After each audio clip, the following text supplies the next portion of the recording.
जिले में नगरीय निकाय चुनाव के लिए सोमवार से अधिसूचना जारी हो गई है और 22 जनवरी से चुनाव की प्रक्रिया भी शुरू कर दी गई है। रायगढ़ नगर निगम के होने वाले चुनाव में 11 फरवरी को मतदाता अपने मताधिकार का उपयोग करेंगे और 15 फरवरी को मतगणना होगी। प्रदेश में नगरीय निकाय और त्रिस्तरीय पंचायत चुनाव के लिए तारीखों का ऐलान होने के बाद रायगढ़ में भी कलेक्टर और जिला निर्वाचन अधिकारी ने एक प्रेस कॉन्फ्रेंस लेकर चुनाव से संबंधित तमाम जानकारियां प्रेस और मीडिया से साझा किए। सोमवार की दोपहर से नगरीय निकाय और पंचायत चुनाव को लेकर सरगर्मियां तेज हो गई है। राज्य निर्वाचन आयोग द्वारा नगरीय निकाय और पंचायत चुनाव का ऐलान करने के बाद प्रदेश में आदर्श आचार संहिता भी लागू कर दी गई है और चुनाव के तारीखों का ऐलान कर दिया गया है। इसी के साथ ही अब जिले में सारी शक्तियां प्रशासन के हाथों में चली गई है और अब प्रशासन के सामने ये बड़ी चुनौती है कि वह ये दोनों चुनाव कैसे शांतिपूर्ण ढंग से संपन्न कराए। हालांकि जिला प्रशासन का कहना है कि प्रशासनिक तौर पर चुनाव की पूरी तैयारी कर ली गई है।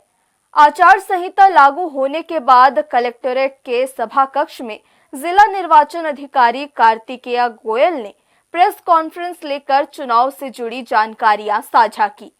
आज छत्तीसगढ़ के राज्य निर्वाचन आयोग द्वारा दोपहर 3 बजे स्थानीय निकायों के निर्वाचन की घोषणा कर दी गई है। 3 बजे से राज्य में और रायगढ़ जिले में आदर्श आचार संहिता लागू हो चुकी है। सबसे पहले ग्रामीण अर्बन एरियाज़ यानी नगरीय निकायों का चुनाव होगा। रायगढ़ में एक नगर निगम रायगढ़ है, एक नगर पालिका खरसिया में है और 5 नगर पंचायत हैं। इन 7 जगहों पर नगरीय निकायों पर पहले चुनाव होगा।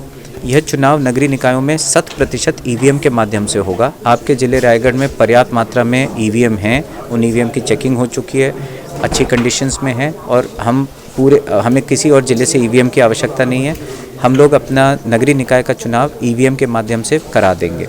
उसके बाद ग्रामीण निकायों के चुनाव 3 चरण में रायगढ़ में होंगे। पहले चरण में रायगढ़ और पुसौर ब्लॉक्स का होगा, दूसरे चरण में खरसिया और धर्मजयगढ़ ब्लॉक्स का, तीसरे और अंतिम चरण में घरघोड़ा, तमनार और लेलुंगा का चुनाव होगा।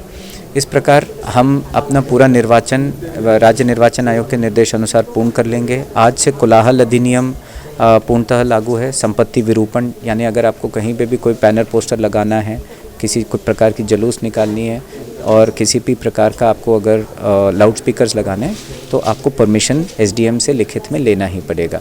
अनुरोध है एप्लीकेशंस कर दें और उनका त्वरित 2 से 3 दिनों में शुरुआती स्तर पे 1-2 दिन विलम्ब होता है, उसके बाद रूटीन में आ जाएगा। चिंता ना करें, निराकरण हो जाएगा।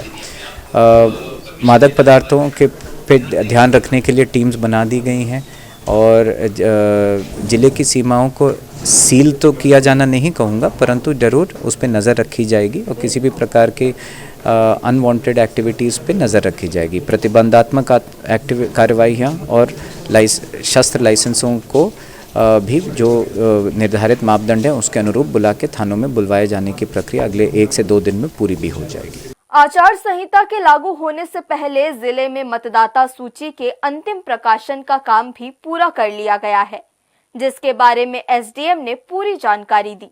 जहां तक हम नगर निगम के 48 वार्ड की बात करें तो हमारे पास कुल 1,40,884 मतदाता हैं, जिसमें से 70,399 पुरुष मतदाता हैं, महिला मतदाता हैं 17,468 और अन्य है 17। इस प्रकार कुल 1,40,884 जो मतदाता हैं अपने मतदान का उपयोग करेंगे।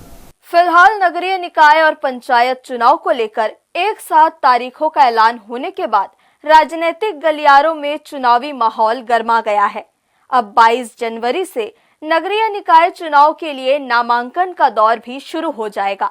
ऐसे में पूरे चुनाव के दौरान आचार संहिता का पालन करते हुए चुनाव कैसे संपन्न कराना है, इसकी तैयारियों में पूरा प्रशासन जुट गया है।